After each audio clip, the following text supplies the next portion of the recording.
मैं वृद्धाश्रम से आई हूँ परेश अंकल को लेने। ओह, एक्चुअली मैंने उम्मीद ही नहीं की थी कि इतनी यंग लड़की वहां से आएगी, इसलिए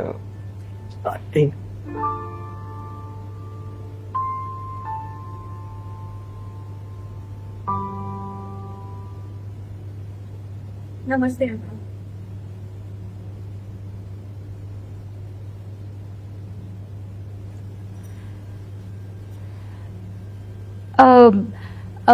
मैंने पिताजी का सारा सामान पैक करके रख दिया है।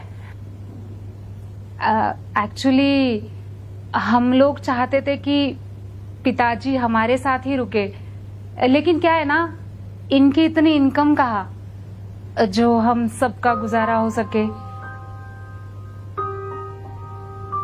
और होम लोन्स और बाकी लोन्स भी है ना, तो इसलिए। हाँ, मैं समझ सकती हूँ। मुझे इस कंसेंट फॉर्म पे आपकी साइन चाहिए, उसके बाद मैं अंकल जी को लेके जाऊंगी।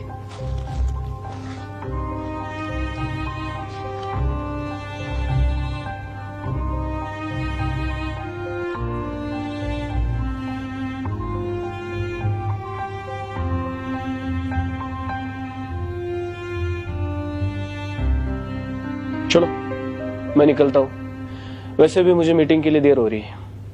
सुनिए, आपने जो शर्ट बोला था ना प्रेस करके रखने के लिए, वो मैंने करके रख दिया है, आप चेंज कर लीजिए। अरे पहले बोलना था ना। सर, शायद आपने मुझे पहचाना नहीं होगा। कहाँ रखा है शर्ट? एक मिनट। लेकिन मेरे पिताजी आपको बहुत अच्छी तरीके से जानते हैं। आपको विजय दत्त का नाम याद है?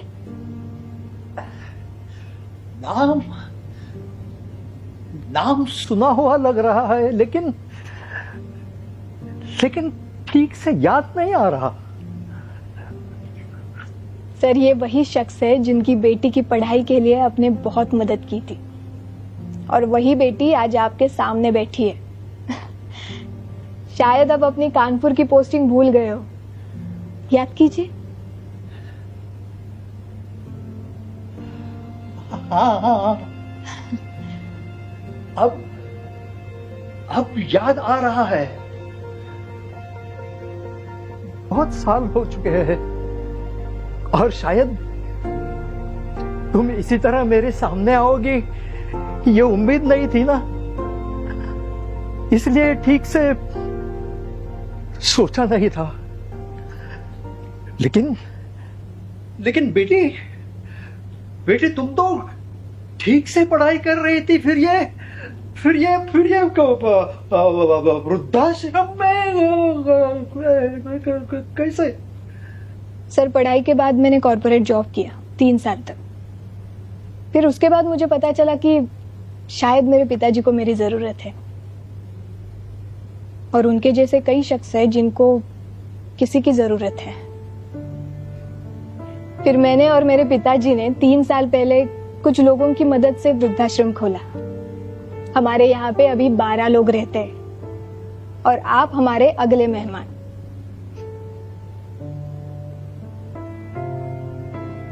सर, अब बिल्कुल चिंता मत कीजिए, अभी आपको कोई तकलीफ नहीं होगी। आप बस ये सोचिए कि अभी आप अपने बेटी के घर रहने जा रहे हो। बड़ा नेक काम कर रहे हैं तुम लोग। क्या यार, आपने प्रॉमिस किया था आज डिनर पे चलेंगे, अब बोल रही हूँ कि लेट हो जाएगा। हाँ देखेंगे ना। अरे आप लोग अभी गए नहीं? ठीक है, मुझे देर हो रही है, आप लोग जा सकते हो। वहां जाकर इत्मीनान से बात कीजिए।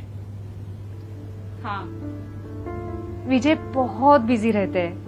वो क्या है ना, वो बहुत बड़ी कंपनी में मार्केटिंग डिपार्टमेंट में काम करते हैं, और सब सही रहा तो इस साल उनका प्रमोशन भी हो जाएगा।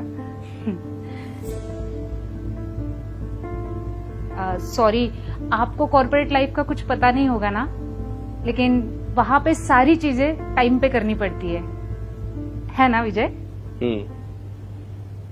माफ कीजिए, वो क्या है ना, मुझे परेश सर से मिलने की बहुत दिनों से इच्छा थी, लेकिन इस तरह से मिल पाऊंगी ये नहीं सोचा था। जब वृद्धाश्रम के लिए उनका नाम सुना तो मुझसे रहा नहीं गया, इसीलिए मैं खुद उनको लेने चली आई। पिताजी भी आने वाले थे, लेकिन उनको थोड़ा काम था, इसीलिए नहीं आए। और वैसे भी अभी अंकल तो हमारे साथ ही रहने वाले हैं। क्या आप पिताजी को पहले से जानती थी? मैं नहीं, लेकिन मेरे पिताजी बहुत अच्छी तरीके से जानते थे। एक वक्त था जब मेरे पिताजी बहुत बुरे दौर से गुजर रहे थे, तब अंकल ने हमारी बहुत मदद की थी और मेरी पढ़ाई के लिए भी बहुत सपोर्ट किया था।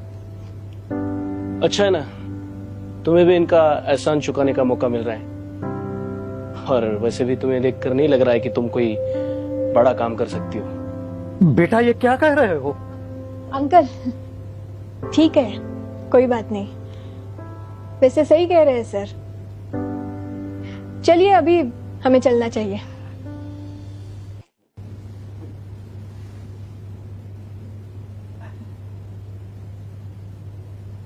वैसे सर आपने कुछ कहा ही है तो मैं एक चीज क्लियर कर देती हूँ। मैंने MBA इन मार्केटिंग किया है।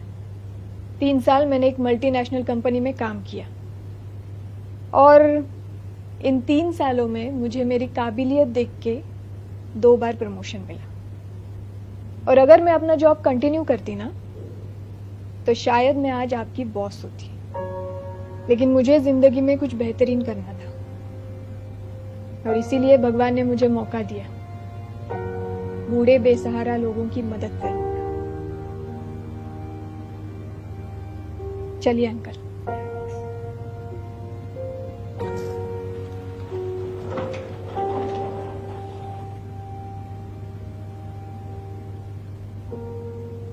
वैसे विजय सर, जाने से पहले एक बात क्लियर करनी थी। मेरे पिताजी और अंकल जहां पे मिले थे वो एक अनाथ आश्रम था, जब मेरे पिताजी अनाथ आश्रम चलाते थे। और अंकल वहां पे एक लड़का गोद लेने आए थे। और आपको पता है, आगे जाके उन्होंने उसका नाम विजय रखा।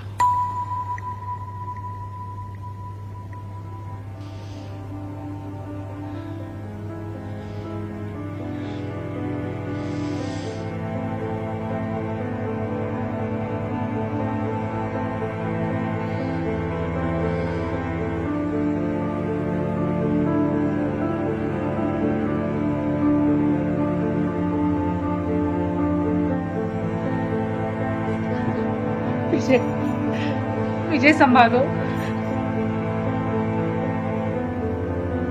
और अंकल वहां पे एक लड़का गोद लेने आए थे। आगे जाके उन्होंने उसका नाम विजय रखा।